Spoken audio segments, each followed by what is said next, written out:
ಲೋಕಸಭಾ ಚುನಾವಣಾ ನಾಮಪತ್ರಗಳ ಪರಿಶೀಲನೆ. ಬಿಬಿ ನಾಯಕ್ ಸೇರಿ 2 ನಾಮಪತ್ರ ತಿರಸ್ಕೃತ.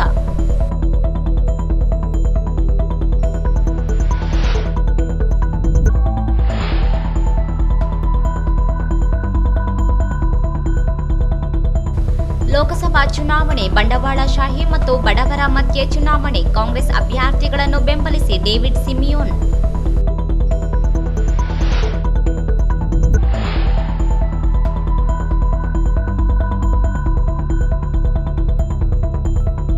ನೇಹಾ ಕೊಲೆ ಘಟನೆ ಖಂಡಿಸಿ ಬೇಡ ಜಂಗಮ ಸಮಾಜದಿಂದ ಪ್ರತಿಭಟನೆ.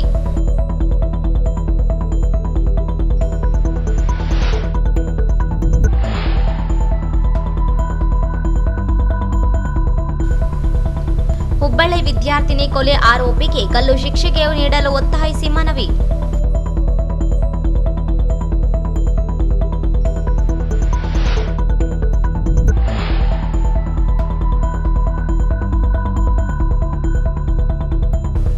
ಮತದಾನ ಜಾಗೃತಿ ಅಭಿಯಾನ.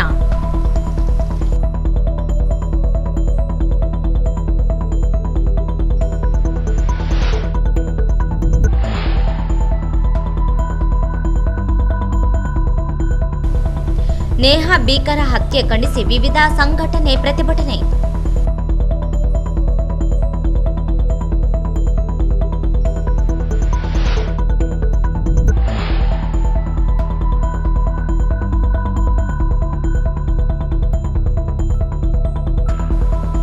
ಬಚ್ಚನ್ ಸಿಂಗ್ ಕಾಣೆಯಾಗಿದ್ದಾನೆ.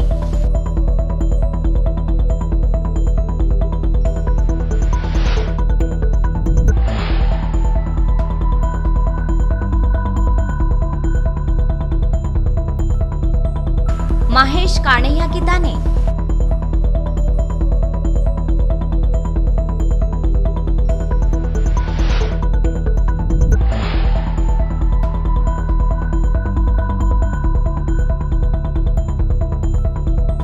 ವೆಂಕಟೇಶ್ ಕಾಣೆಯಾಗಿದ್ದಾನೆ.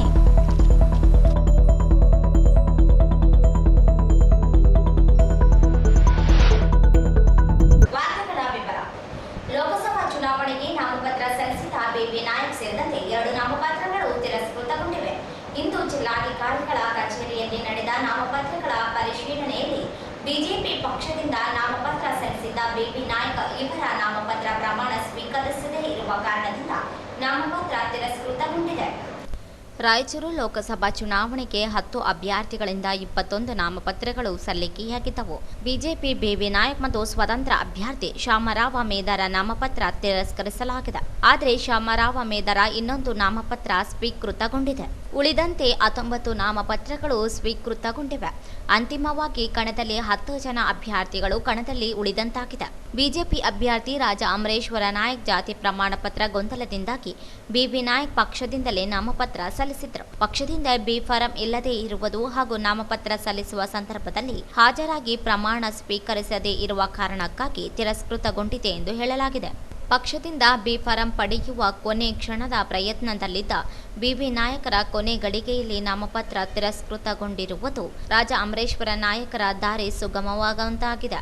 ಕಾಂಗ್ರೆಸ್ ಪಕ್ಷದಿಂದ ಮತ್ತು ಪಕ್ಷೇತರರಾಗಿ ಸ್ಪರ್ಧಿಸಿದ್ದ ದೇವಣ್ಣ ನಾಯ್ಕ ಇವರು ನಾಮಪತ್ರ ಸ್ವೀಕೃತಗೊಂಡಿದ್ದು ಪಕ್ಷೇತರರಾಗಿ ಸ್ಪರ್ಧಿಸುವ ಸಾಧ್ಯತೆಗಳಿವೆ. ಕಾಂಗ್ರೆಸ್ ಪಕ್ಷದಿಂದ ಟಿಕೆಟ್ ದೊರೆಯದೇ ಇರುವುದರಿಂದ ಬಂಡಾಯ ಅಭ್ಯರ್ಥಿಯಾಗಿ ಸ್ಪರ್ಧಿಸಲಿದ್ದಾರೆ ಎಂದು ಹೇಳಲಾಗಿದೆ. ನಾಮಪತ್ರ ಹಿಂಪಡೆಯಲು ಸೋಮವಾರ ಕೊನೆ ದಿನವಾಗಿದ್ದರಿಂದ ನಂತರವಷ್ಟೇ ಸ್ಪಷ್ಟತೆ ದೊರೆಯಲಿದೆ. ಲೋಕಸಭಾ ನಡೆಯುತ್ತಿರುವ ಚುನಾವಣೆ ಬಂಡವಾಳಶಾಹಿ ಪರವಾಗಿರುವ ಬಿಜೆಪಿ ಮತ್ತು ಬಡವರ ಪರವಾಗಿರುವ ಕಾಂಗ್ರೆಸ್ ಮಧ್ಯೆ ನಡೆಯುತ್ತಿದೆ. ಜಾತ್ಯತೀತವಾಗಿ ಎಲ್ಲರಿಗೂ ಸಮಪಾಲು ಸಮಬಾಳು ಪರಿಕಲ್ಪನೆಯಲ್ಲಿ ಕಾಂಗ್ರೆಸ್ ಕಾರ್ಯನಿರ್ವಹಿಸುತ್ತಿದೆ ಎಂದು ಮಾಜಿ ಸಭಾಪತಿ ಹಾಗೂ ಕಾಂಗ್ರೆಸ್ ಪ್ರಚಾರ ಸಮಿತಿ ಸಹ ಸಂಯೋಜಕ ಡೇವಿಡ್ ಸಿಮಿಯೋನ್ ಅವರು ಹೇಳಿದ್ದಾರೆ. ಅವರಿಂದು ಮಾಧ್ಯಮಗೋಷ್ಠಿ ಉದ್ದೇಶಿಸಿ ಮಾತನಾಡಿ, ಕಾಂಗ್ರೆಸ್ ಬಲ ಮತ್ತು ಎಡ ಪಂಥಗಳೊಂದಿಗೆ ಗುರುತಿಸಿಕೊಳ್ಳದೆ ಎಲ್ಲರ ಪರವಾಗಿ ಕಾರ್ಯನಿರ್ವಹಿಸುತ್ತಿದೆ. ಬಿಜೆಪಿ ಸಂವಿಧಾನ ವಿರೋಧಿಯಾಗಿ ಬಡ ರೈತ ಮಹಿಳೆಯರ ವಿರೋಧಿಯಾಗಿ ಕಾರ್ಯನಿರ್ವಹಿಸುತ್ತಿದೆ. ವಾಜಪೇಯಿ ಕಾಲದಿಂದಲೂ ಸಂವಿಧಾನವನ್ನು ಬದಲಾವಣೆ ಮಾಡುವ ಒಳಗುರಿಯನ್ನು ಬಿಜೆಪಿ ಹೊಂದಿದೆ. ದೇಶದ ಪ್ರಧಾನಿ ಸಂವಿಧಾನ ಬದಲಾವಣೆ ಸಾಧ್ಯವಿಲ್ಲ ಎಂದು ಹೇಳಿಕೊಂಡಿದ್ದರು. ಅನೇಕ ಸಂಸದರು ಸಂವಿಧಾನ ಬದಲಾವಣೆಗಾಗಿ ಬಿಜೆಪಿ ಬಂದಿದೆ ಎಂದು ಹೇಳಿಕೊಂಡಿದ್ದಾರೆ. ಹಿಂದುಳಿದ ಅಲ್ಪಸಂಖ್ಯಾತರಿಗೆ ಅನುದಾನ ಕಡಿತಗೊಳಿಸಿ ಅಭದ್ರತೆಯನ್ನು ಬಿಜೆಪಿ ಸೃಷ್ಟಿಸಿದೆ. ಮಾಡು ಇಲ್ಲವೇ ಮಡಿ ಅಂತ ಹೇಳಿ ಮೋದಿಯವರ ನೇತೃತ್ವ ಸರ್ಕಾರ ಹೇಳಿದೆ. ಮೋದಿಯೇತರ ಭಾಜಪೇತರ ಪಕ್ಷಗಳು ಕೂಡ ಅವ್ರಿಗೆ ಕೂಡ ಮಾಡು ಇಲ್ಲವೇ ಮಡಿ ಅಂತಕ್ಕಂಥ ಒಂದು ಹಿನ್ನೆಲೆಯಲ್ಲಿ ಇವು ಚುನಾವಣೆ ನಡೀತಾ ಇದೆ. ಒಂದು ರೀತಿ ಹೇಳಬೇಕಾದ್ರೆ ಬಂಡವಾಳಶಾಹಿಗಳ ವಿರುದ್ಧ ಬಡವರ ಚುನಾವಣೆ ಅಥವಾ ಬಡವರ ಮಲ್ಲಿಗರ ಚುನಾವಣೆ ಅಂತ ಹೇಳಿ. ಬಂಡವಾಳಶಾಹಿಗಳು ಯಾರು ಅಂತ ಹೇಳಿದ್ರೆ ತಮ್ಮೆಲ್ಲರಿಗೂ ಗೊತ್ತಿದೆ. ನಾನೇನು ಟೀಕೆ ಮಾಡೋದಿಲ್ಲ, ವಾಸ್ತವಿಕತೆಗಳನ್ನು ತಿಳ್ಕೊಳ್ಬೇಕಾಗ್ತದೆ, ಅವ್ರು ಅನ್ಬೇಕಾಗ್ತದೆ. ಭಾಜಪದ ರಾಜಕೀಯ ನೀತಿ ಏನಂದ್ರೆ ಬಂಡವಾಳಶಾಹಿ ಪಕ್ಷ. ಇವತ್ತಲ್ಲ, ನಾನು ವಿದ್ಯಾರ್ಥಿ ನಾಯಕನಾಗಿದ್ದೆ. ನಮ್ಮ ಕಾಲದಲ್ಲಿ ನಾನು ಓದುವ ಕಾಲೇಜಿನಲ್ಲಿ ನೇರ ಚುನಾವಣೆಗಳಿದ್ವು. ನಾನು ಗೌರ್ಮೆಂಟ್ ಕಾಲೇಜಲ್ಲಿ ವೈಸ್ ಪ್ರೆಸಿಡೆಂಟ್ ಆಗಿದ್ದೆ. ಆಮೇಲೆ MA ಪೊಲಿಟಿಕಲ್ ಸೈನ್ಸ್ ಮಾಡುವಾಗ ಜನರಲ್ ಸೆಕ್ರೆಟರಿ ಆದಾಗ ಕೆಲವು ಕಮ್ಯುನಿಸ್ಟ್ ಪಕ್ಷದ ನಾಯಕರ ಸಂಪರ್ಕ, ಸಮಾಜವಾದಿ ಪಕ್ಷಗಳ ನಾಯಕ ಸಂಪರ್ಕ ಬಂದಾಗ ಅವ್ರು ಹೇಳ್ತಾ ಇದ್ರು ಏನಂತಂದ್ರೆ, ಇಲ್ಲಿ ಜನಸಂಘದ ನೀತಿ ಏನಂದ್ರೆ ಇವರು ಬಂಡವಾಳಶಾಹಿಗಳ ನೀತಿ, ಕ್ಯಾಪಿಟಲಿಸ್ಟಿಕ್ ಓರಿಯೆಂಟೆಡ್ ಅಂತ. ನಮಗಷ್ಟು ಅರ್ಥ ಆಗದಿಲ್ಲ ಏನಂತಾರೆ ಅಂತ ಹೇಳಿ. ಅದಾದ್ಮೇಲೆ ಅದೇ ನೀತಿಯನ್ನ ಅಡಾಪ್ಟ್ ಮಾಡ್ಕೊಂಡಿದೆ ಈ BJP ಸರ್ಕಾರ. ಬಂಡವಾಳಶಾಹಿಗಳು ಅಂತಂದ್ರೆ ಎಲ್ಲ ದೊಡ್ಡ ಸಾಹುಕಾರ ಅನೇಕರು ಈಗಾಗಲೇ ಪಬ್ಲಿಕ್ ಸೆಕ್ಟರ್ ಇಂಡಸ್ಟ್ರೀಸ್ನೆಲ್ಲ ನ್ಯಾಷನಲೈಸ್ ಮಾಡ್ತಕ್ಕಂಥದ್ದನ್ನು ನಾವು ಕಂಡಿದ್ದೇವೆ.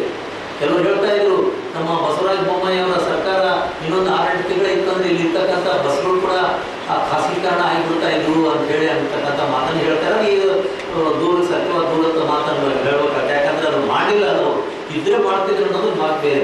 ಆದರೆ ಅನೇಕ ಈಗಾಗಲೇ ಏರ್ಪೋರ್ಟ್ ಆಗಿರ್ಬೋದು, ಪಬ್ಲಿಕ್ ಸೆಕ್ಟರ್ಸ್ ಇಂಡಸ್ಟ್ರೀಸ್ ಆಗಿರ್ಬೋದು, ಅವೆಲ್ಲವೂ ಖಾಸಗೀಕರಣ ಆಗಿರ್ತಕ್ಕಂಥ ನಾವು ಕಣ್ಣಾರೆ ಕಂಡಿದ್ದೇವೆ. ಈ ಹಿನ್ನೆಲೆಯಲ್ಲಿ ಬಿಜೆಪಿಯ ನೀತಿ ಬಂಡವಾಳಶಾಹಿ ಆಗಿರ್ತದೆ. ಕಾಂಗ್ರೆಸ್ ನೀತಿ ಏನು ಅಂತ ಹೇಳಿದ್ರೆ, ನೆಹರು ಕಾಲದಿಂದ ಈ ಒಂದು ಸ್ಟ್ಯಾಂಡ್ ತಗೊಂಡ್ರೆ ಏನಂತಂದ್ರೆ, ದಿಸ್ ಈಸ್ ನೈದರ್ ಕ್ಯಾಪಿಟಲಿಸ್ಟಿಕ್ ನಾರ್ ಲೆಫ್ಟಿಸ್ಟ್ ಅಂತ ಹೇಳಿ. ಇದು ಬಲಪಂಥಿ ಅಲ್ಲ, ಎಡಪಂಥಿ ಅಲ್ಲ ಅಂತ ಹೇಳಿ, ಮಧ್ಯಪಂಥಿ ಅಂತ ಹೇಳಿ. ಕಳೆದ 10 ವರ್ಷಗಳ ಆಡಳಿತವನ್ನು ಜನತೆ ಕಂಡಿದ್ದಾರೆ. ಬದಲಾವಣೆಗಾಗಿ ಕಾಂಗ್ರೆಸ್ ಅಭ್ಯರ್ಥಿಗಳನ್ನು ಬೆಂಬಲಿಸಬೇಕೆಂದರು. ವೀರಶೈವ ಲಿಂಗಾಯತರು ಹಿಂದೂಗಳಲ್ಲ ಎಂದು JH ಪಾಟೀಲ್ ಇವರು ಈ ಹಿಂದೆಯೇ ಹೇಳಿದ್ದರು. ಇತ್ತೀಚೆಗೆ ದಾವಣಗೆರೆಯಲ್ಲಿ ನಡೆದ ವೀರಶೈವ ಲಿಂಗಾಯತ ಮಹಾಧಿವೇಶನದಲ್ಲಿಯೂ ಶಾಮನೂರು ಶಿವಶಂಕರಪ್ಪ ವೀರಶೈವ ಲಿಂಗಾಯತರು ಹಿಂದೂಗಳಲ್ಲ ಎಂದು ಹೇಳಿದ್ದು ಕಾಂಗ್ರೆಸ್ ಬೆಂಬಲಿಸಬೇಕೆಂದರು. ಕ್ರೈಸ್ತ ಸಮುದಾಯ ಮೊದಲಿನಿಂದಲೂ ಕಾಂಗ್ರೆಸ್ ಬೆಂಬಲಿಸುತ್ತಾ ಬಂದಿದೆ. ಕ್ರೈಸ್ತ ಅಭಿವೃದ್ಧಿ ನಿಗಮ ಸ್ಥಾಪಿಸಿ 400 ಕೋಟಿ ರೂಪಾಯಿ ಅನುದಾನ ನೀಡಬೇಕೆನ್ನುವುದು ಸಮುದಾಯ ಒತ್ತಾಯವಾಗಿದೆ. 1994-95ರಲ್ಲಿ HD ದೇವೇಗೌಡರು ದೇಶದ ಪ್ರಧಾನಿಯಂತೆ ಈ ಬಾರಿಯೂ ಮಲ್ಲಿಕಾರ್ಜುನ ಖರ್ಗೆ ಅಥವಾ ರಾಹುಲ್ ಗಾಂಧಿಯವರು ದೇಶದ ಪ್ರಧಾನಿಯಾಗಲಿದ್ದು ಜನತೆ ಬೆಂಬಲಿಸಬೇಕೆಂದರು. ಮಾಡು ಇಲ್ಲವೇ ಮಡಿ ಅಂದರೆ ಬಡವರ ಮತ್ತು ಶ್ರೀಮಂತರ ವಿರುದ್ಧದ ಹೋರಾಟ ಇದಾಗಿದೆ. ಈ ಹೋರಾಟಕ್ಕೆ ಅನೇಕರು ಬೆಂಬಲ ಕೊಡಬೇಕು ಅಂತ ನಾನು ಸಂದರ್ಭಕ್ಕೆ ಅದು ಹಿಂದುಳಿದ ವರ್ಗದವರಾಗಿರ್ಬೋದು, ಜಾತಿ ಪಂಗಡದವರಾಗಿರ್ಬೋದು, ಅಲ್ಪಸಂಖ್ಯಾತರಾಗಿರ್ಬೋದು, ಯಾರೇ ಇದ್ರು ಕೂಡ ಇದಕ್ಕೆ ಬೆಂಬಲ ಕೊಟ್ಟು 10 ವರ್ಷಗಳ ಕಾಲ ಒಂದು ಸರ್ಕಾರ ಇರಬೇಕು. ಇಲ್ಲಿ 10 ವರ್ಷ ಆದಮೇಲೆ ಸ್ವಲ್ಪ ಬದಲಾವಣೆ ಬಂದರೆ ಜನರ ಹಿತದೃಷ್ಟಿಯಲ್ಲಿ ಕೆಲಸ ಮಾಡ್ತಕ್ಕಂಥ ಸರ್ಕಾರಗಳಾಗಿರ್ಬೋದು, ಜನಪ್ರತಿನಿಧಿಗಳು ಬಂದರೂ ಒಳಿತಾಗ್ತದೆ ಸಮಾಜಕ್ಕೆ, ದೇಶಕ್ಕೆ ಅಂತಕ್ಕಂಥ ಭಾವನೆ ನನ್ನ ವೈಯಕ್ತಿಕ ಭಾವನೆ. 10 ವರ್ಷ ಆದಮೇಲೆ ನಾವು ನೋಡ್ತಾ ಇದ್ದೀವಿ MLAಗಳು 10 ವರ್ಷ ಬಿಟ್ಟು ಅಲ್ಲಿಗಳು 100 ಬಂದಂದ್ರೆ MLA ನಿದ್ದೆ ಮೊಮ್ಮಗಿಂತ ನಾವು ಮಾತಾಡೋದಿಲ್ಲ, ಸರಿಗೆ ನಿದ್ದೆ ಮಾಡ್ತಾರೆ, ಮೀಟಿಂಗ್ ಕೂತಾರೆ ಅಂತ ಹೇಳ್ತಿರ್ತಾರೆ. ಹಂಗೆಲ್ಲ ಅಂತಾರೆ. ಅದರಿಂದ 10 ವರ್ಷಗಳ ಕಾಲ ಇವರು ಮಾಡಿದ ಕೆಲಸಗಳಿಗೆ ನಾನು ಹೆಚ್ಚಾಗಿ ಏನು ಹೇಳೋದಿಲ್ಲ. ಆದರೆ ಹೊಸ ಸರ್ಕಾರ ಬಂತಂದರೆ ಜನರ ಹಿತದೃಷ್ಟಿಯಲ್ಲಿ ಅನೇಕ ಕೆಲಸಗಳೆಲ್ಲ ಆಗ್ತವೆ. ಆದ್ದರಿಂದ ಮುಂಬರುವ ದಿನಮಾನಗಳಲ್ಲಿ ನಮ್ಮ ಈ ರಾಜ್ಯಕ್ಕೆ ಸೀಮಿತವಾಗಿ ಹೇಳಬೇಕಾದ್ರೆ, ಈ ಕ್ಷೇತ್ರಕ್ಕೆ ಸೀಮಿತವಾಗಿ ಹೇಳಬೇಕಾದ್ರೆ ನಮ್ಮ ಕಾಂಗ್ರೆಸ್ ಪಕ್ಷದ ಅಭ್ಯರ್ಥಿಗಳಿಗೆ ಬೆಂಬಲ ಕೊಟ್ಟರೆ ಚೆನ್ನಾಗಿರ್ತದೆ, ಬದಲಾವಣೆ ಬರಲಿಕ್ಕೆ ಸಾಧ್ಯ ಆಗ್ತದೆ ಅಂತಕ್ಕಂಥ ಮಾತು ಬಂದು.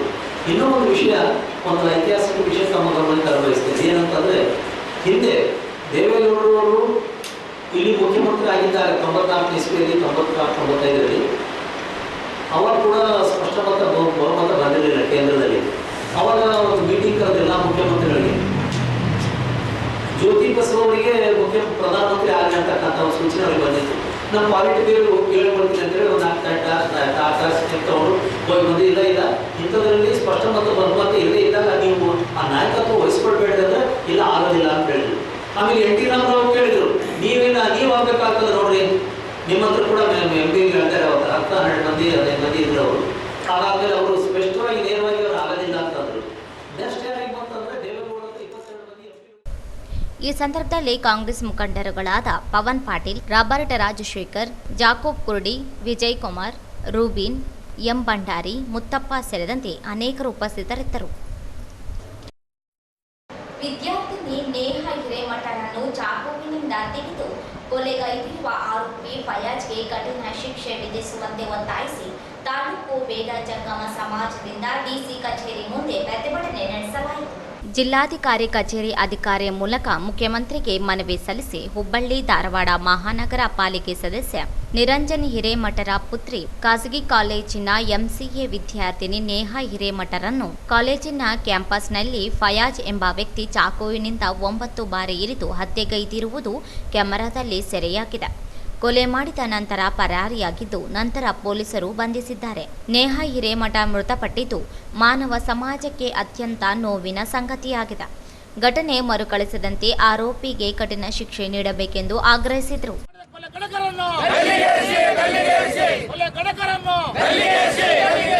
ಸಮಾಜದ ಹಿತದೃಷ್ಟಿಯನ್ನು ಕಾಪಾಡುವಂತ ಧೀಮಂತ ಒಬ್ಬ ಕುಮಾರಿ ನೇಹಾ ಹಿರೇಮಠ ಕೊಲೆ ಮಾಡಿದಂತ ಕೊಲೆ ಗಡಕರನ್ನು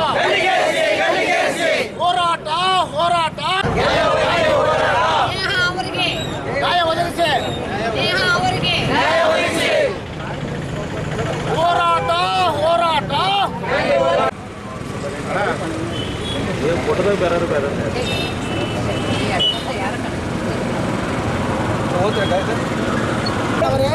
ಮುಖ್ಯಮಂತ್ರಿಗಳೇ, ಕರ್ನಾಟಕ ಸರ್ಕಾರದ ವಿಧಾನಸೌಧ ಬೆಂಗಳೂರು ಇವರಿಗೆ ಮಾನ್ಯ ಜಿಲ್ಲಾಧಿಕಾರಿಗಳು ರಾಯಚೂರು ಇವರ ಮುಖಾಂತರ ವಿಷಯ ಕುಮಾರಿ ನೇಹಾ ಹಿರೇಮಠ ತಂದೆ ನಿರಂಜನ್ ಹಿರೇಮಠ ಸಾಕಿ ಹುಬ್ಬಳ್ಳಿ ಇವರ ಆಗಲೇ 9 ಬಾರಿ ಚಾಕುವಿನಿಂದ ತಿವಿದು ಕೊಲೆಗೈದಿರುವ ಫಯಾಜ್ ಇವರ ವಿರುದ್ಧ ಕಠಿಣ ಕ್ರಮ ಜರುಗಿಸುವ ಕುರಿತು ಈ ಮೂಲಕ ರಾಯಚೂರು ಜಿಲ್ಲಾ ಸಮಸ್ತ ಬೇಡ ಜಂಗಮ ಸಮಾಜದಿಂದ ಒತ್ತಾಯಿಸುತ್ತಿದ್ದೇವೆ.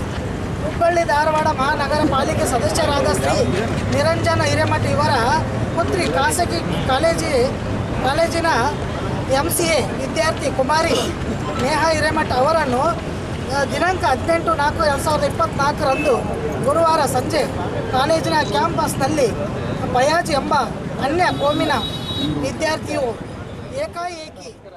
ಈ ಸಂದರ್ಭದಲ್ಲಿ ಅಧ್ಯಕ್ಷ ವೀರಯ್ಯ ಸ್ವಾಮಿ, ಕಾರ್ಯದರ್ಶಿ ಶರಣಬಸವ ಹಿರೇಮಠ, ಸುಮತಿ ಶಾಸ್ತ್ರಿ, ಎಂ ಶಾಂತಕುಮಾರ, ವೀರಭದ್ರಯ್ಯ ಸ್ವಾಮಿ, ಸುಲೋಚನಾ, ಸಂಗಯ್ಯ ಸೇರಿದಂತೆ ಅನೇಕರು ಭಾಗವಹಿಸಿದ್ದರು. ಹುಬ್ಬಳ್ಳಿಯ ಬಿವಿಬಿ ಕಾಲೇಜು ಆವರಣದಲ್ಲಿ ನಡೆದ ನೇಹಾ ವಿದ್ಯಾರ್ಥಿನಿ ಕೊಲೆ ಖಂಡಿಸಿ All India Democratic Students Organisation ಮತ್ತು All India Democratic Youth Organisation ಹಾಗೂ ಅಖಿಲ ಭಾರತ ಮಹಿಳಾ ಸಾಂಸ್ಕೃತಿಕ ಸಂಘಟನೆ ನೇತೃತ್ವದಲ್ಲಿ ಜಿಲ್ಲಾಧಿಕಾರಿ ಕಚೇರಿ ಮುಂದೆ ಪ್ರತಿಭಟನೆ ನಡೆಸಿದರು. ಭೀಕರ ಹತ್ಯೆ ಖಂಡಿಸಿ ಸರ್ಕಾರ ವಿರುದ್ಧ ತೀವ್ರ ಆಕ್ರೋಶ ವ್ಯಕ್ತಪಡಿಸಿದರು. ಆರೋಪಿಯನ್ನು ತ್ವರಿತವಾಗಿ ಬಂಧಿಸಿರುವುದು ಅಲ್ಪ ಸಮಾಧಾನದ ವಿಷಯವಾಗಿದ್ದರೂ ಈ ಹತ್ಯೆಯ ಬರ್ಬರತೆ ಎದೆ ಜಲ್ಲೆನಿಸುವಂತಹದ್ದು. ಒಂದು ಅಮಾಯಕ ಜೀವವು ವಿಕೃತ ಸನ್ನಿವೇಶದಲ್ಲಿ ಬಲಿಯಾಗಿದೆ. ಇಡೀ ಘಟನೆಯ ಸತ್ಯಾಂಶವು ಏನೇ ಇದ್ದರೂ ಅದನ್ನು ತ್ವರಿತವಾಗಿ ಹೊರಗೆ ಎಳೆದು ತರುವ ಕೆಲಸ ಆಗಬೇಕು.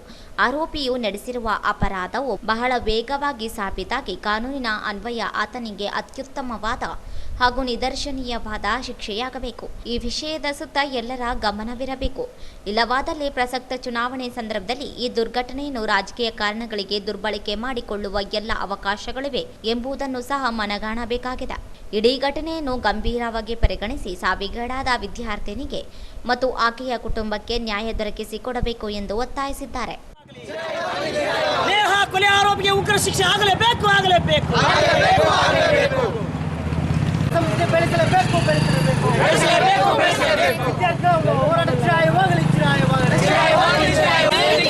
ಕೊಲೆಗೆ ನ್ಯಾಯ ಸಿಗಲೇಬೇಕು. ಕೊಲೆ ಆರೋಪಿಗೆ ಉಗ್ರ ಶಿಕ್ಷೆ ಆಗಲೇಬೇಕು. ಕೊಲೆ ಆರೋಪಿಗೆ ಉಗ್ರ ಶಿಕ್ಷೆ ಆಗಲೇಬೇಕು. ನೇಹಾ ಕೊಲೆ ಆರೋಪಿಗೆ ಉಗ್ರ ಶಿಕ್ಷೆ ಆಗಲೇಬೇಕು. ಅಪರಾಧಿಯನ್ನು ಬಂಧಿಸಿ ಉಗ್ರ ಶಿಕ್ಷೆಗೆ ಒಳಪಡಿಸಲೇಬೇಕು. ಶಾಲಾ ಕಾಲೇಜುಗಳಲ್ಲಿ ಹೆಚ್ಚುತ್ತಿರುವ ಸಾಂಸ್ಕೃತಿಕ ಅಧಪತನವೇ ಇಂತಹ ಘಟನೆಗಳಿಗೆ ಕಾರಣ. ವಿದ್ಯಾರ್ಥಿಗಳ ಮುಂದೆ ಯಾವುದೇ ಆದರ್ಶಗಳಿಲ್ಲ. ಪಠ್ಯಗಳಲ್ಲಿ ನವೋದಯ ಚಿಂತಕರ, ಕ್ರಾಂತಿಕಾರಿಗಳ ವಿಚಾರ ಪ್ರಕಟಗೊಳ್ಳುವುದಿಲ್ಲ. ಪ್ರೀತಿ ಪ್ರೇಮದ ವಿಚಾರಗಳಲ್ಲಿ ಸರಿಯಾದ ಮಾರ್ಗದರ್ಶನ ನೀಡುವವರೂ ಇಲ್ಲ.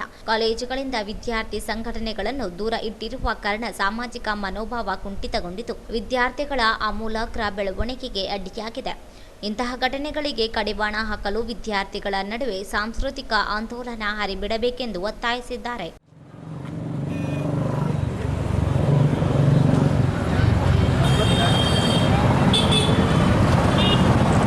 ವಿವಿಬಿ ಕಾಲೇಜ್ ಆವರಣದಲ್ಲಿ ನಡೆದ ವಿದ್ಯಾರ್ಥಿನಿ ಕೊಲೆ ಖಂಡಿಸಿ ಮನವಿ. ಹುಬ್ಬಳ್ಳಿಯ ಕಾಲೇಜಿನಲ್ಲಿ ವಿದ್ಯಾರ್ಥಿನಿ ನೇಹಾ ಹಿರೇಮಠ ದಾರುಣ ಕೊಲೆಯನ್ನು All India Democratic Student Organisation AIDSO, All India Democratic Youth Organisation AIDYO ಮತ್ತು ಆಲ್ ಇಂಡಿಯಾ ಮಹಿಳಾ ಸಾಂಸ್ಕೃತಿಕ ಸಂಘಟನೆ AIMSS ಜಿಲ್ಲಾ ಸಮಿತಿಗಳು ಉಗ್ರವಾಗಿ ಖಂಡಿಸುತ್ತವೆ. ಮೃತಪಟ್ಟ ವಿದ್ಯಾರ್ಥಿನಿಗೆ ತೀವ್ರ ಸಂತಾಪವನ್ನು ಸೂಚಿಸುತ್ತವೆ. ಆರೋಪಿಯನ್ನು ತ್ವರಿತವಾಗಿ ಬಂಧಿಸಿರುವುದು ಅಲ್ಪ ಸಮಾಧಾನದ ವಿಷಯವಾಗಿದ್ದರೂ ಈ ಹತ್ಯೆಯ ಬರ್ಬರತೆ ಎದೆ ಝಲ್ಲೆನಿಸುವಂಥದ್ದು. ಒಂದು ಅಮಾಯಕ ಜೀವವು ವಿಕೃತ ಸನ್ನಿವೇಶದಲ್ಲಿ ಬಲಿಯಾಗಿದೆ. ಇಡೀ ಘಟನೆಯ ಸತ್ಯಾಂಶವು ಏನೇ ಇದ್ದರೂ ಸಹ ಅದನ್ನು ತ್ವರಿತವಾಗಿ ಹೊರಗೆ ಎಳೆದು ತರುವ ಕೆಲಸ ಆಗಬೇಕು ಹಾಗೂ ನಿದರ್ಶನೀಯವಾದ ಶಿಕ್ಷೆ. ಈ ಸಂದರ್ಭದಲ್ಲಿ ಚನ್ನಬಸವ ಜಾನೇಕಲ್, ಸರೋಜಾ ಗೋನಾರ, ಬಸವರಾಜ ಸೇರಿದಂತೆ ಅನೇಕರು ಉಪಸ್ಥಿತರಿದ್ದರು. ಸಂಸ್ಥೆಯ NSS ಘಟಕದಿಂದ ಮತದಾನ ಜಾಗೃತಿ ಕಾರ್ಯಕ್ರಮವನ್ನು ಹಮ್ಮಿಕೊಳ್ಳಲಾಗಿತ್ತು. ಮೇ 7ರಂದು ನಡೆಯುವ ಲೋಕಸಭಾ ಚುನಾವಣೆಗೆ ಸಂವಿಧಾನ ನೀಡಿರುವ ಮತದಾನದ ಹಕ್ಕನ್ನು ನಮ್ಮ ಜವಾಬ್ದಾರಿಯುತ ಕರ್ತವ್ಯ ಎಂದು ತಪ್ಪದೆ ಮತ ಚಲಾಯಿಸಿ ಪ್ರತಿಶತ ಮತದಾನ ರಾಯಚೂರು ಜಿಲ್ಲೆ ವಾಗ್ದಾನ ಪೂರೈಸಲು ಪ್ರತಿಯೊಬ್ಬರೂ ಮುಂದಾಗಬೇಕೆಂದು NS ಗುರುಮೂರ್ತಿ ವಿದ್ಯಾರ್ಥಿಗೆ ತಿಳಿಸಿದರು. ಈ ಕಾರ್ಯಕ್ರಮದ 18 ವರ್ಷ ತುಂಬಿದ ಎಲ್ಲ ವಯಸ್ಕ ಪ್ರೌಢ ಪ್ರಜೆಗಳು ಮತ ಚಲಾಯಿಸುವ ಹಕ್ಕು ನೀಡಲಾಗಿದೆ. ಇಂತಹ ಅತ್ಯುತ್ತಮ ವ್ಯವಸ್ಥೆಯಲ್ಲಿ ಭಾರತೀಯ ಪ್ರಜೆಗಳಾದ ನಾವು ಪ್ರಬುದ್ಧತೆಯಿಂದ ಅಮೂಲ್ಯ ಮತ ಚಲಾಯಿಸಿ ವಾಗ್ದಾನ ಯಶಸ್ವಿಗೊಳಿಸೋಣ ಎಂದು NSS ಅಧಿಕಾರಿ ಅಮೃತ ವಿದ್ಯಾರ್ಥಿಗಳಿಗೆ ತಿಳಿಸಿದರು. ಹಾಗೂ ಮತದಾನದ ಕುರಿತು ಸಹಿ ಅಭಿಯಾನ ನಡೆಸಲಾಯಿತು. ಈ ಒಂದು ಕಾರ್ಯಕ್ರಮದಲ್ಲಿ ಸಂಸ್ಥೆಯ ಎಲ್ಲ ವಿಭಾಗದ ವಿಭಾಗಾಧಿಕಾರಿಗಳು, ಉಪನ್ಯಾಸಕರು, ಕಚೇರಿ ಸಿಬ್ಬಂದಿಯವರು, ಕಾರ್ಯಕಾರ ಸಿಬ್ಬಂದಿಯವರು ಮತ್ತು ಗ್ರೂಪ್ ಡಿ ಸಿಬ್ಬಂದಿಯವರು ಮತ್ತು ವಿದ್ಯಾರ್ಥಿನಿಯರು ಉಪಸ್ಥಿತರಿದ್ದರು. ಹುಬ್ಬಳ್ಳಿಯಲ್ಲಿ ನಡೆದಿರುವ ನೇಹಾ ಕೊಲೆ ಘಟನೆಯನ್ನು ಖಂಡಿಸಿ ಈರಣ್ಣಸ್ವಾಮಿ ಭಕ್ತಾದಿಗಳು ಪ್ರತಿಭಟನೆ ನಡೆಸಿ ಆರೋಪಿಗೆ ಗಲ್ಲು ಶಿಕ್ಷೆ ವಿಧಿಸುವಂತೆ ಒತ್ತಾಯಿಸಿ ಮನವಿ ಸಲ್ಲಿಸಲಾಯಿತು. MCA ಓದುತ್ತಿದ್ದ ನೇಹಾ ಬದಲಾಯಿಸಿ ಪ್ರೀತಿ ಪ್ರೇಮದ ಹೆಸರಿನಲ್ಲಿ ಫಯಾಜ್ ಎಂಬ ಯುವಕ ಕಾಲೇಜಿನಲ್ಲಿಯೇ ಬರ್ಬರ ಕೊಲೆ ಮಾಡಿರುವುದು ಆಘಾತಕಾರಿಯಾಗಿದೆ. ವಿದ್ಯಾರ್ಥಿನಿಯರಿಗೆ ರಕ್ಷಣೆಯೇ ಇಲ್ಲದಂತಾಗಿದೆ. ಯಾವುದೇ ಭಯವಿಲ್ಲದೆ ಹಾಡು ಹಗಲೇ ಕೊಲೆ ಮಾಡಿರುವುದು ಭೀತಿಯನ್ನು ಉಂಟು ಮಾಡುವಂತಾಗಿದೆ. ಕೂಡಲೇ ಆರೋಪಿಗೆ ಕಠಿಣ ಶಿಕ್ಷೆಗೆ ಗುರಿಪಡಿಸಬೇಕೆಂದು ಆಗ್ರಹಿಸಿದ ಮನವಿ ಸಲ್ಲಿಸಲಾಯಿತು. ಮಾನ್ಯ ಜಿಲ್ಲಾಧಿಕಾರಿ ರಾಯಚೂರು ಮಾನ್ಯರೇ, ಇತ್ತೀಚೆಗೆ ಹುಬ್ಬಳ್ಳಿಯ ಕಾಲೇಜಿನ ವಿದ್ಯಾರ್ಥಿನಿ ಕುಮಾರಿ ನೇಹಾ ಹಿರೇಮಠ ಇವರನ್ನು ಹಾಡೋಗಲೇ ಫಯಾಜ್ ಎಂಬ ದುಷ್ಕರ್ಮಿ ಕೊಲೆ ಮಾಡಿರುವುದು ಇಡೀ ದೇಶವೇ ಬೆಚ್ಚಿ ಬೀಳುವಂತೆ ಮಾಡಿದೆ. ಇಂತಹ ಘಟನೆಗಳಿಂದ ವಿದ್ಯಾರ್ಥಿಗಳಲ್ಲಿ ಮತ್ತು ಪೋಷಕರಲ್ಲಿ ಆತಂಕ ಮೂಡಿಸಿದ್ದು, ರಾಜ್ಯದಲ್ಲಿ ಕಾನೂನು ಸುವ್ಯವಸ್ಥೆ ಸರಿಯಾಗಿರುವುದಕ್ಕೆ ಈ ಘಟನೆ ಸೃಷ್ಟಿ ನೀಡಿದೆ. ಕಾರಣ ಇಂತಹ ಘಟನೆಗಳನ್ನು ನಮ್ಮ ಹುಡುಕಿಂದ ಈರಣ್ಣಸ್ವಾಮಿ ಭಕ್ತಾದಿಗಳು ಖಂಡಿಸುತ್ತೇವೆ ಮತ್ತು ದುಷ್ಕರ್ಮಿ ಆರೋಪಿ ಫಯಾಜ್ಗೆ ಗಲ್ಲು ಶಿಕ್ಷೆ ಆಗ್ರಹಿಸುತ್ತೇವೆ. ಕೂಡಲೇ ರಾಜ್ಯ ಸರ್ಕಾರ. ಈ ಸಂದರ್ಭದಲ್ಲಿ ಚಿರಂಜೀವಿ, ಮಹೇಶ್, ಪ್ರತಾಪ್ ರೆಡ್ಡಿ, ನರೇಶ್, ಮಂಜುನಾಥ, ಕೃಷ್ಣಮೂರ್ತಿ, ಶರಣಯ್ಯ ಸ್ವಾಮಿ ಸೇರಿದಂತೆ ಅನೇಕರಿದ್ದರು. ಬಚ್ಚನ್ ಸಿಂಗ್ ತಂದೆ ಮಹೇಂದ್ರ ಸಿಂಗ್ ಕೌರ್ ಇವರು 38 ವರ್ಷ ವಯಸ್ಸಾಗಿದ್ದು ಕಾಣೆಯಾಗಿದ್ದಾರೆ. ಬಚ್ಚನ್ ಸಿಂಗ್ ತಂದೆ ಮಹೇಂದ್ರ ಸಿಂಗ್ ಕೌರ್ ಅವರು 38 ವರ್ಷ ವಯಸ್ಸಾಗಿದ್ದು ಕಬ್ಬಿಣದ ಕೆಲಸ ಮಾಡುತ್ತಿದ್ದು ಸಾಕಿನ ಹಳೆ ಆಶ್ರಯ ಕಾಲೋನಿ, ಚಂದ್ರಬಂಡ ರಸ್ತೆ, ನೀಲಾಮ ಹೋಟೆಲ್ ಹತ್ತಿರ ರಾಯಚೂರು. ಈತನಿಗೆ ಕುಟುಕ ತಿನ್ನುವ ಅಭ್ಯಾಸವಿದ್ದು ಸುಮಾರು 1 ವರ್ಷದ ಹಿಂದೆ ಗಂಟಲು ಕ್ಯಾನ್ಸರ್ ಬಂದು ಅದು 6ನೇ ಹಂತದಲ್ಲಿದ್ದು ಊಟ ಮಾಡಲು ಬರ್ತಿರ್ಲಿಲ್ಲ. ಕೇವಲ ಜ್ಯೂಸ್, ಎಳೆನೀರಿನಿಂದ ಆತನ ಜೀವನ ನಡೆಯುತ್ತಿತ್ತು. ದಿನಾಂಕ 28/7/2023ರಂದು ಬೆಳಗ್ಗೆ 11 ಗಂಟೆಗೆ ಮನೆಯಿಂದ ಹೋದವನು ಮರಳಿ ಮನೆಗೆ ಬರದೆ ಕಾಣೆಯಾಗಿದ್ದಾನೆ ಎಂದು ಫಿರ್ಯಾದಿ ಮೇರೆಗೆ ರಾಯಚೂರು ಮಾರ್ಕೆಟ್ ಯಾರ್ಡ್ ಪೊಲೀಸ್ ಠಾಣೆಯಲ್ಲಿ ಅಪರಾಧ ಸಂಖ್ಯೆ 48/2023 ಕಾಲಂ ಮನುಷ್ಯ ಕಾಣೆ ಪ್ರಕರಣ ದಾಖಲಾಗಿದ್ದು ಇರುತ್ತದೆ. ಇವರು ಹಿಂದಿ, ಕನ್ನಡ ಮತ್ತು ತೆಲುಗು ಭಾಷೆಗಳನ್ನು ಮಾತನಾಡಬಲ್ಲರು.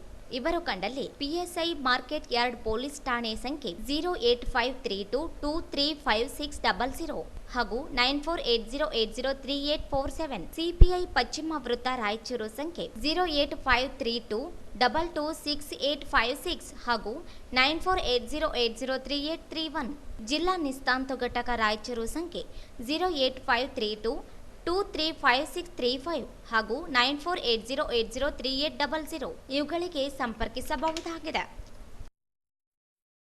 ಮಹೇಶ್ ತಂದೆ ಈರಣ್ಣ 30 ವರ್ಷ ವಯಸ್ಸಾಗಿದ್ದು ಕಾಣೆಯಾಗಿದ್ದಾನೆ. ಮಹೇಶ್ ತಂದೆ ಈರಣ್ಣ ವಯಸ್ಸು 30 ವರ್ಷ ವಯಸ್ಸಾಗಿದ್ದು ಜಾತಿ ವಡ್ಡರ, ಉದ್ಯೋಗ ಟ್ರ್ಯಾಕ್ಟರ್ ಡ್ರೈವರ್ ಆಗಿದ್ದು ಸಾಕಿನ್ ದೇವಿನಗರ ರಾಯಚೂರು. ಈತನು ದಿನಾಂಕ 6/6/2023ರಂದು ಸಾಯಂಕಾಲ 4:15 ಸುಮಾರಿಗೆ ಮಹೇಶ್ ಈತನು ಹೊರಗಡೆ ಹೋಗಿ ಬರುತ್ತೇನೆ ಅಂತ ಹೇಳಿ ಮನೆಯಿಂದ ಹೋದವನು ಇದುವರೆಗೆ ಮನೆಗೆ ಬಾರದೆ ಕಾಣೆಯಾಗಿದ್ದಾನೆ ಎಂದು ಫಿರ್ಯಾದಿದಾರರಾದ ಮಹೇಶ್ವರಿ ಅನಿತಾ ಗಂಡ ಮಹೇಶ್ ಇವರು ನೀಡಿದ ಫಿರ್ಯಾದಿ ಮೇರೆಗೆ ರಾಯಚೂರು ನೇತಾಜಿ ನಗರ ಪೊಲೀಸ್ ಠಾಣೆಯಲ್ಲಿ ಅಪರಾಧ ಸಂಖ್ಯೆ 39/2023 ಕಲಂ ಮನುಷ್ಯ ಕಾಣೆ ಪ್ರಕರಣ ದಾಖಲಾಗಿದ್ದು ಇರುತ್ತದೆ.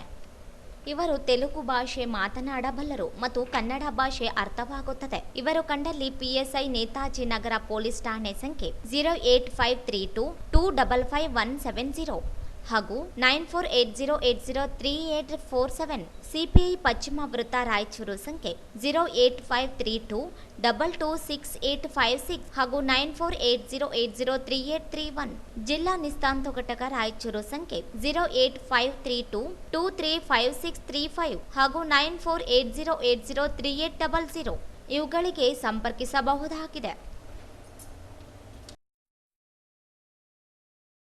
ವೆಂಕಟೇಶ್ ತಂದೆ ಯಾದಗಿರಿ 30 ವರ್ಷ ವಯಸ್ಸಾಗಿದ್ದು ಕಾಣೆಯಾಗಿದ್ದಾರೆ. ವಿ ವೆಂಕಟೇಶ ತಂದೆ ಯಾದಗಿರಿ, ಜಾತಿ SC ಮಾದಿಗ ಆಗಿದ್ದು ಸಾಕಿನ್ ಮಾದಾಪುರಂ ಮಂಡಲ ಬೇಬಿ ನಗರ ಜಿ ಯಾದಾದ್ರಿ ತೆಲಂಗಾಣ. ಈತನು ಲಿಂಗೇರಿ ರೈಲ್ವೆ ಸ್ಟೇಷನ್ನಲ್ಲಿ ಗ್ಯಾಂಗ್ ಮ್ಯಾನ್ ಕೆಲಸ ಮಾಡಿಕೊಂಡಿದ್ದು ದಿನಾಂಕ 1/2/2023ರಂದು ರಾಯಚೂರು ನಗರದಲ್ಲಿಯ ರೈಲ್ವೆ ನೌಕರರ ಆಸ್ಪತ್ರೆಗೆ ಹೋಗಿ ಫಿಟ್ನೆಸ್ ಸರ್ಟಿಫಿಕೇಟ್ ಪಡೆದುಕೊಳ್ಳುವುದಾಗಿ ಹೇಳಿ ಹೋಗಿದ್ದು ಆದರೆ ಸದರಿ ದಿನದಂದು ಕೆಲಸಕ್ಕೆ ಹೋಗದೆ ಮನೆಗೂ ಹೋಗದೆ ಕಾಣೆಯಾಗಿದ್ದಾನೆ ಎಂದು ಫಿರ್ಯಾದಿದಾರರಾದ ಯಾದಗಿರಿ ತಂದೆ ನರಸಯ್ಯ, ಸಾಕಿನ್ ಮಾದಾಪುರಂ ಮಂಡಲ BB ನಗರ ಜಿ ಯಾದಾದ್ರಿ ತೆಲಂಗಾಣ ಇವರು ನೀಡಿದ ಫಿರ್ಯಾದಿ ಮೇರೆಗೆ ರಾಯಚೂರು ಪಶ್ಚಿಮ ಪೊಲೀಸ್ ಠಾಣೆಯಲ್ಲಿ ಅಪರಾಧ ಸಂಖ್ಯೆ 23/2023 ಕಾಲಂ ಮನುಷ್ಯ ಕಾಣೆ ಪ್ರಕರಣ ದಾಖಲಾಗಿದ್ದು ಇರುತ್ತದೆ. ವೆಂಕಟೇಶನಿಗೆ 30 ವರ್ಷ ವಯಸ್ಸಾಗಿದ್ದು ಕನ್ನಡ ಮತ್ತು ತೆಲುಗು ಭಾಷೆಗಳನ್ನು ಮಾತನಾಡಬಲ್ಲರು. ವ್ಯಕ್ತಿ ಕಂಡಲ್ಲಿ PSI ಪಶ್ಚಿಮ ಪೊಲೀಸ್ ಠಾಣೆ ಸಂಖ್ಯೆ 08532 232570 ಮತ್ತು 9480803847 ಹಾಗೂ CPI ಪಶ್ಚಿಮ ವೃತ್ತ ರಾಯಚೂರು ಸಂಖ್ಯೆ 9480803831, ಜಿಲ್ಲಾ ನಿಸ್ತಾಂತು ಘಟಕ ರಾಯಚೂರು ಸಂಖ್ಯೆ 08532 235635 ಹಾಗೂ 9480803800 ಈ ಸಂಖ್ಯೆಗಳಿಗೆ ಸಂಪರ್ಕಿಸಬಹುದಾಗಿದೆ.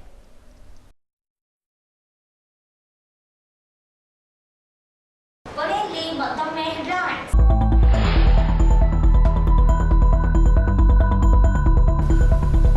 ಲೋಕಸಭಾ ಚುನಾವಣಾ ನಾಮಪತ್ರಗಳ ಪರಿಶೀಲನೆ, BB ನಾಯಕ್ ಸೇರಿ 2 ನಾಮಪತ್ರ ತಿರಸ್ಕೃತ.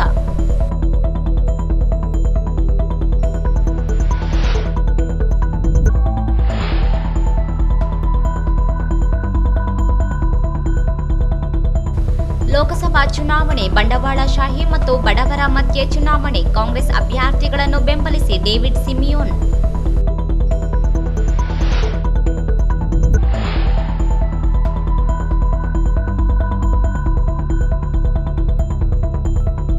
ನೇಹಾ ಕೊಲೆ ಘಟನೆ ಖಂಡಿಸಿ ಬೇಡ ಜಂಗಮ ಸಮಾಜದಿಂದ ಪ್ರತಿಭಟನೆ.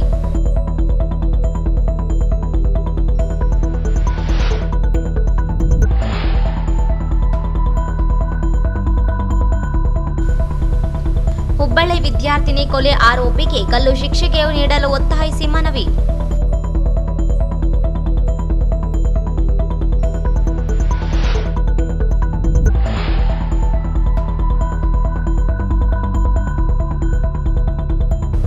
ಮತದಾನ ಜಾಗೃತಿ ಅಭಿಯಾನ.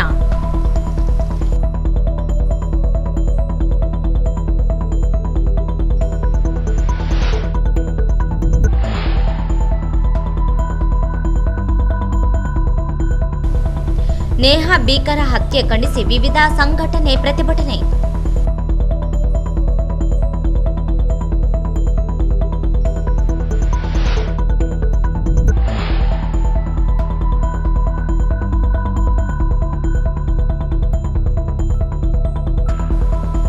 ಬಚ್ಚನ್ ಸಿಂಗ್ ಕಾಣೆಯಾಗಿದ್ದಾನೆ.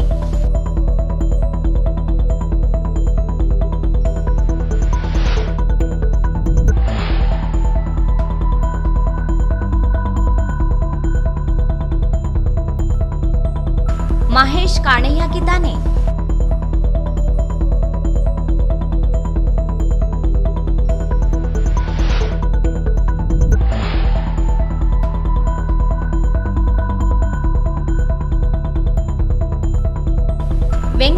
ಕಾಣೆಯಾಗಿದ್ದಾನೆ.